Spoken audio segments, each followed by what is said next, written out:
ओम शांति। आज 24 अप्रैल 2023 आज की साकार मुरली के अनमोल मधुर महावाक्य हैं।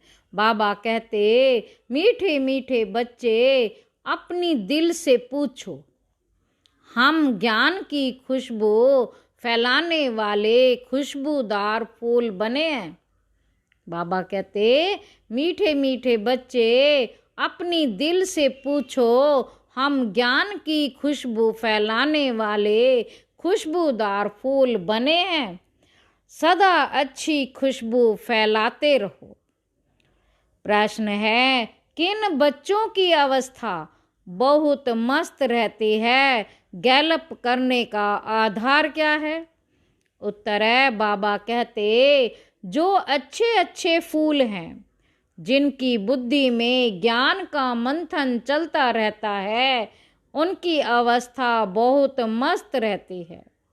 ज्ञान और योग की शिक्षा दे खुशबू फैलाने वाले बच्चे बहुत प्रफुल्लित रहते हैं। गैलप करने का आधार है सच्चे परवाने बनना। गैलप करने का आधार है सच्चे परवाने बनना। माया के तूफानों से सदा बचकर रहना, श्रीमत पर चलते रहना। गीत है, महफिल में जल उठी शम्मा। ओम शांति। बाबा कहते, चैतन्य परवानों ने गीत सुना। परवाने कहो व फूल कहो, बात एक ही है। बच्चे समझते हैं हम सचमुच परवाने बने हैं, या फेरी लगाकर चले जाते हैं, शम्मा को भूल जाते हैं। हर एक को अपने दिल से पूछना है कि हम कहाँ तक फूल बने हैं और ज्ञान की खुशबू फैलाते हैं। अपने जैसा फूल किसको बनाया है, यह तो बच्चे जानते हैं। ज्ञान का सागर वह बाप है, उनकी कितनी खुशबू है। ज्ञान का सागर बाप है, उनकी कितनी खुशबू है। जो अच्छे फूल व परवाने हैं, उनकी जरूर अच्छी खुशबू आएगी। वह सदैव खुश रहेंगे, औरों को भी आप समान फूल व परवाने बनाएंगे। फूल नहीं तो कली बनाएंगे। पूरे परवाने वह हैं जो जीते जी मरते हैं, बलि चढ़ते हैं अथवा ईश्वरीय औलाद बनते हैं। कोई साहूकार किसी गरीब के बच्चे को गोद में लेते हैं तो बच्चे को उस साहूकार की गोद में आने से फिर वह माँ बाप भी याद आते रहते हैं। बच्चे को उस साहूकार की गोद में आने से फिर वह माँ बाप ही याद आते रहते हैं, फिर गरीब की याद भूल जाएगी। जानते हैं, हमारे गरीब माँ बाप भी हैं, परंतु याद साहूकार माँ बाप को करेंगे जिससे धन मिलता है। सन्यासी साधु आदि हैं, वह भी साधना करते हैं, मुक्ति धाम में जाएं, सभी मुक्ति के लिए ही पुरुषार्थ करते हैं, परंतु मुक्ति का अर्थ नहीं समझते। कोई कहते ज्योति ज्योत समाएंगे, कोई समझते पार निर्वाण जाते हैं। निर्वाण धाम में जाने को ज्योति में समाना व मिल जाना नहीं कहा जाता। निर्वाण धाम जाने को ज्योति में समाना व मिल जाना नहीं कहा जाता। यह भी समझते हैं हम दूर देश के रहने वाले हैं, इस गंदी दुनिया में रहकर क्या करेंगे। बाबा कहते, बच्चों को समझाया है, जब कोई से मिलते हो तो यह समझाना है कि यह बना बनाया ड्रामा है। सतयुग त्रेता द्वापुर कलयुग, यह है संगम युग। संगम युग के बाद त्रेता का भी संगम होता है। वहाँ युग बदलता है, परंतु यहाँ कल्प बदलता है। त्रेता में युग बदलता है और यहाँ कल्प बदलता है। बाप कोई युगे युगे नहीं आते जैसे मनुष्य समझते हैं। बाप कहते हैं जब सब तमो प्रधान बन जाते हैं, कलयुग का अंत होता है, ऐसे कल्प के संगम पर मैं आता हूँ। युग पूरा होता है तो 2 कला कम होती है। यह तो जब पूरा ग्रहण लग जाता है तब मैं आता हूँ, मैं युगे युगे नहीं आता हूँ। ये बाप बैठ परवानों को समझाते हैं। परवानों में भी नंबर वार होते हैं। कोई तो जल मरते हैं, कोई फेरी पहन चले जाते हैं, श्रीमत पर चल नहीं सकते।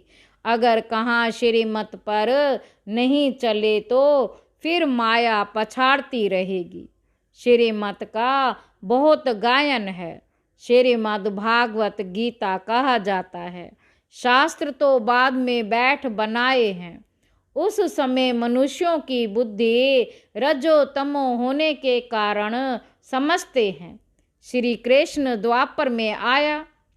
बाप कहते हैं मैं आता ही तब हूँ जब आदि सनातन देवी देवता धर्म वाले मनुष्य गुम हो जाते हैं, परंतु ये भूल जाते हैं कि हम ही देवी देवता धर्म वाले थे। अपना हिंदू धर्म कह देते हैं। ये कड़े से कड़ी भूल है। भारतवासी जो देवता धर्म के पुजारी हैं, बाबा क्या कहते, भारतवासी जो देवता धर्म के पुजारी हैं उन्हों से पूछो तुम किस धर्म के हो, तो कहते हैं हम हिंदू धर्म के हैं। अरे तुम पूजते हो किसको? भारतवासी अपने धर्म को नहीं जानते। यह भी ड्रामा में नोंद है। जब भूलें तब तो फिर से मैं आकर आदि सनातन देवी देवता धर्म की स्थापना करूं। सतयुग में है ही एक धर्म। यह बातें बाप बैठ समझाते हैं। जो विश्व के मालिक थे वह खुद ही भूल जाते हैं, तो बाकी औरों की बात ही क्या। यह एक ही बाप है जो आकर दुख धाम से निकाल सुख धाम का मालिक बनाते हैं। तुम कहेंगे अभी हम नरक के मालिक हैं। दुनिया को तमो प्रधान तो बनाना ही है। सब पतित हैं तब तो पावन के आगे जाकर नमस्ते करते हैं। मनुष्य सन्यासियों आदि को गुरु बनाते हैं क्योंकि वह पावन है। समझते हैं गुरु द्वारा पावन नहीं बनेंगे तो सदगति कैसे होगी, परंतु फॉलो तो करते हैं। फॉलो तो करते नहीं गुरु लोग, फिर उनको कहते भी नहीं कि तुम फॉलो कहाँ करते हो, पवित्र कहाँ बनते हो। यहाँ तो बाप कहते हैं अगर तुम पावन निर्विकारी बनते हो तो मेरे फॉलोअर हो, नहीं बनते हो तो तुम फॉलोअर नहीं हो। ऊंच गति को पा नहीं सकेंगे। सन्यासी ऐसे नहीं कहेंगे कि फॉलो करो, नहीं तो सजा खानी पड़ेगी। ये बाप कहते हैं श्रीमत पर चलो, नहीं तो बहुत त्राही त्राही करना पड़ेगा। वह तो समझते आत्मा निर्लेप है, परंतु नहीं, आत्मा ही सुख दुख देखती है। यह कोई भी समझते नहीं। बाबा बार बार समझाते हैं बच्चे मंजिल बहुत भारी है। इस समय तुम पुरुषार्थ करते हो जबकि दुखी हो। तुम जानते हो सतयुग में हम बहुत सुखी रहेंगे। वहाँ ये पता नहीं रहेगा कि हमको फिर दुख धाम में जाना है। हम सुख में कैसे आए, कितने जन्म लेंगे, कुछ भी नहीं जानते। अभी तुम जानते हो ऊंच कौन ठहरे। बाबा पूछ रहे हैं ऊंच कौन ठहरे। तुम ईश्वर की औलाद होने के कारण जैसे ईश्वर नॉलेजफुल है, तुम भी नॉलेजफुल ठहरे। अभी तुम ईश्वर के बच्चे हो। देवताएं थोड़े ही ईश्वर के बच्चे कहलाएंगे। अभी तुम ईश्वरीय औलाद हो, परंतु नंबरवार। कोई तो बड़े मस्त हैं, समझते हैं हम तो बाबा की मत पर चलते ही रहते हैं। जितना हम मत पर चलेंगे उतना श्रेष्ठ बनेंगे। बाप सन्मुख बैठ बच्चों को समझाते हैं, बच्चे देह अभिमान छोड़ो, देही अभिमानी बनो, निरंतर याद करो। परंतु सदैव याद कर नहीं सकेंगे, याद रहेगी नंबरवार पुरुषार्थ अनुसार। सो भी रिजल्ट अंत में निकलेगी। बाप तो है ही सुखदाता, ऐसे नहीं कि दुख भी बाप ही देते हैं। बाप कभी बच्चों को दुख नहीं देते, बच्चे अपनी उल्टी चलन से दुख पाते हैं। बाप दुख नहीं दे सकते, कहते हैं है भगवान बच्चा दो तो कुल वृद्धि को पाएगा। बच्चों को बहुत प्यार करते हैं, बाकी दुख अपने कर्मों का ही पाते हैं। अब वे बाप तो बच्चों को बहुत सुखी बनाते हैं, कहते हैं श्रीमत पर चलो, आसुरी मत पर चलने से तुम दुख पाते हो। बच्चे बाप और टीचर अथवा बड़ों की आज्ञा ना मानने से दुखी होते हैं, दुखदाई खुद बनते हैं, माया के बन पड़ते हैं। ईश्वर की मत तुमको अब ही मिलती है। ईश्वरीय मत की रिजल्ट 21 जन्म तक चलती है, फिर आधा कल्प माया के मत पर चलते हैं। ईश्वर एक ही बार आकर मत देते हैं, माया तो आधा कल्प से ही है ही, मत देती ही रहती है माया। माया के मत पर चलते 100% दुर्भाग्यशाली बन पड़ते हैं।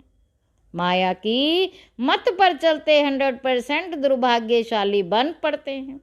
बाबा कहते जो अच्छे अच्छे फूल हैं वह इसी खुशी में सदैव मस्त रहेंगे। नंबरवार तो है ना। परवाने कोई तो बाप के बन श्रीमत पर चल पड़ते हैं। अक्सर गरीब ही अपना पूरा पोता मेल लिखते हैं। साहूकारों को तो डर रहता है कि कहाँ हमारे पैसे ना ले लेवें। साहूकारों के लिए बड़ा मुश्किल है। बाप कहते मैं गरीब निवाज हूँ। दान भी हमेशा गरीब को ही किया जाता है। सुदामा की बात है ना, चावल चपटी ले उनको महल दे दिए। तुम हो गरीब, समझो कोई के पास 25-50 रुपया है, उनसे 1-2 आना देते हैं, साहूकार 50,000 दे तो भी इक्वल हो जाता है, इसलिए गरीब निवाज कहा जाता है।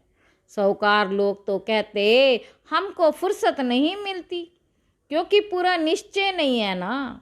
तुम गरीब हो, गरीबों को धन मिलने से खुशी होती है। बाबा ने समझाया यहाँ के गरीब वहाँ का साहूकार बन जाते हैं, और यहाँ के साहूकार वहाँ बहुत गरीब बन पड़ते हैं। कोई कहते हम यज्ञ का ख्याल रखें या कुटुंब का रखें। बाबा कहते तुम बहुत अपने कुटुंब की अच्छी संभाल करो। बाबा कहते तुम अपने कुटुंब की बहुत अच्छी संभाल करो। अच्छा है जो तुम इस समय गरीब हो। साहूकार होते तो बाप से पूरा वर्षा ले नहीं सकते। सन्यासी ऐसे नहीं कहेंगे, वो तो पैसे लेकर अपनी जागीर बनाते हैं। शिव बाबा थोड़े ही बनाएंगे। ये मकान आदि सब तुम बच्चों ने अपने लिए बनाए हैं। यह किसकी जागीर नहीं है, ये तो टेम्परेरी है, क्योंकि अंत समय बच्चों को यहाँ आकर रहना है। हमारा यादगार भी यहाँ है, तो पिछाड़ी में यहाँ आकर विश्राम लेंगे। बाप के पास भागेंगे, वह जो योग युक्त होंगे उन्हों को मदद भी मिलेगी। बाप की बहुत मदद मिलती है। तुम जानते हो हमको यहाँ बैठ विनाश देखना है। जैसे शुरू में बाबा ने तुम बच्चों को बहलाया है, तो पिछाड़ी वालों का भी हक है। उस समय ऐसे फीलिंग करेंगे जैसे वैकुंठ में बैठे हैं। बहुत नज़दीक होते जाएंगे। यह तो समझते हैं हम यात्रा पर हैं। थोड़े समय बाद विनाश होगा। हम जाकर प्रिंस प्रिंसेस बनेंगे। किस्म किस्म के फूल हैं। हर एक बच्चे को समझना चाहिए मैं कितनों को ज्ञान की खुशबू दे रहा हूँ, किसको ज्ञान और योग की शिक्षा देता हूँ। जो सर्विस करते हैं वह अंदर में प्रफुल्लित रहते हैं। बाबा जान जाते हैं यह किस अवस्था में रहते हैं। इनकी अवस्था कहाँ तक गैलप करेगी। गैलप उनकी अवस्था करेगी जो परवाना बन चुका होगा। बाप समझाते हैं माया के तूफान तो आएंगे, उनसे अपनों को बचाना है। सन्यासी कभी नहीं कहेंगे कि स्त्री पुरुष गृहस्थ में रहते पवित्र हो दिखाओ। वे ऐसा सन्यास करा ना सके। उनका है ही रजो प्रधान सन्यास।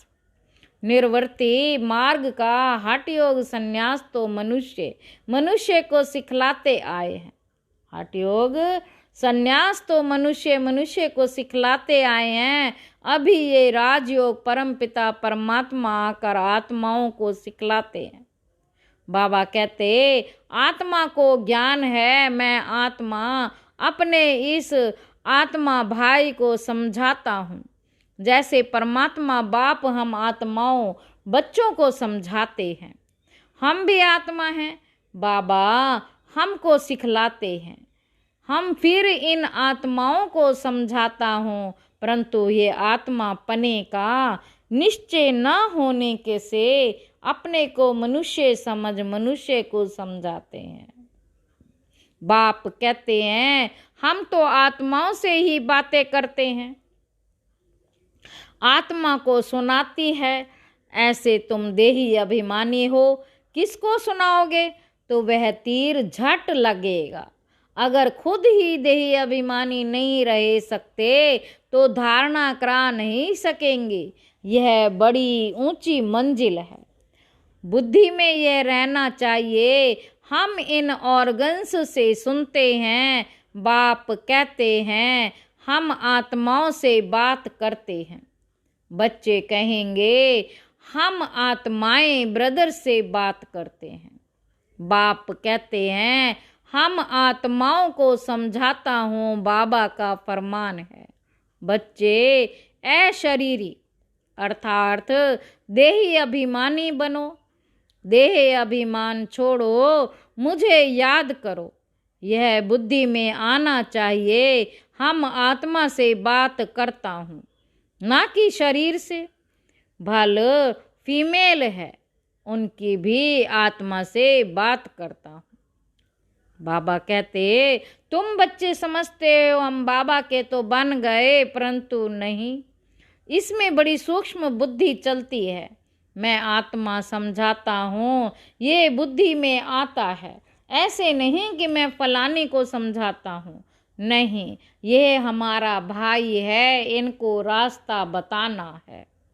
इनको रास्ता बताना है, ये आत्मा समझ रही है। ऐसे समझो तब आत्मा को तीर लगे। यह आत्मा समझ रही है, ये आत्मा भाई है, इनको रास्ता बताना है। तो ऐसे समझो तब आत्मा को तीर लगे। देह को देख कर सुनाते हैं तो आत्मा सुनती नहीं। बाबा कहते पहले ही वार्निंग दो, मैं आत्मा से बात करता हूँ। बाबा कहते पहले ही वार्निंग दो, मैं आत्मा से बात करता हूँ। आत्मा को तो ना मेल कहेंगे ना फीमेल कहेंगे। आत्मा तो न्यारी है। मेल फीमेल शरीर पर नाम पड़ता है। जैसे ब्रह्मा सरस्वती को मेल फीमेल करेंगे, ब्रह्मा सरस्वती को मेल फीमेल कहेंगे, शंकर पार्वती को मेल फीमेल कहेंगे, शिव बाबा को ना मेल ना फीमेल कहेंगे। तो बाप आत्माओं को समझाते हैं यह बड़ी मंजिल है। बाबा की आत्मा इनको समझाती है।